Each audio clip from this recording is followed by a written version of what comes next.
New report by Nansen delves into the distribution of staked ETH, respective holders, and possible ramifications as the merge looms.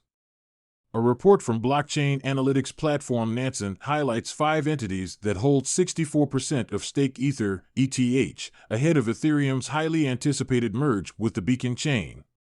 Ethereum's shift from proof-of-work to proof-of-stake is set to take place in the coming days after final updates and shadow forks have been completed in early September. The key component of the merge sees miners no longer used as validators, replaced by stackers that commit ETH to maintain the network.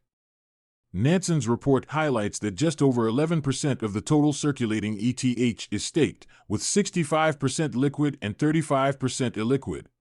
There are a total of 426,000 validators and some 80,000 depositors, while the report also highlights a small group of entities that command a significant portion of staked ETH.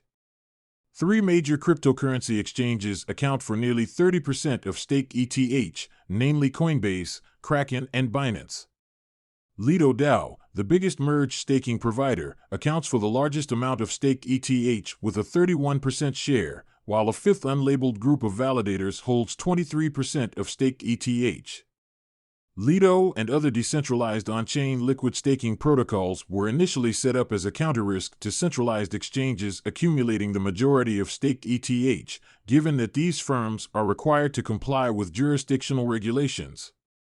Nansen's report stresses the need for Lido to be sufficiently decentralized to remain resistant to censorship. On-chain data shows that ownership of Lido's governance token, LDO, is concentrated, with groups of large token holders potentially carrying censorship risk.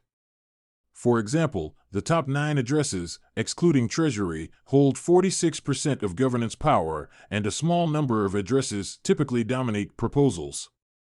The stakes for proper decentralization are very high for an entity with a potential majority share of staked ETH.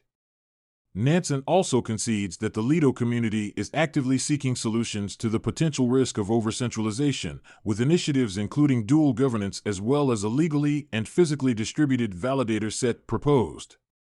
Given the ongoing slump in cryptocurrency markets, the majority of staked ETH is currently out of profit, down by 71%. Meanwhile, 18% of all staked ETH is held by illiquid stackers that are in profit. Nansen suggests that this category of stackers is the most likely to sell their ETH once withdrawals are enabled at the Shanghai upgrade. Fears of a major sell-off at the merge are unwarranted, though, as ETH withdrawals will only be possible 6 to 12 months after the merge. Even then, not everyone can withdraw their stake at once, as there is an exit queue in place for validators similar to the activation queue of around 6 validators, usually 32 ETH each, per epoch, 6.4 minute. Nansen notes that if all validators withdrew their stake ETH and stopped being validators, this would take around 300 days with over 13 million ETH staked.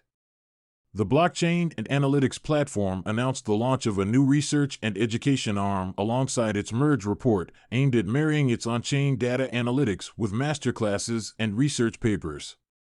Nansen Research Portal will also publish industry expert research reports from various partners in the blockchain and cryptocurrency industry.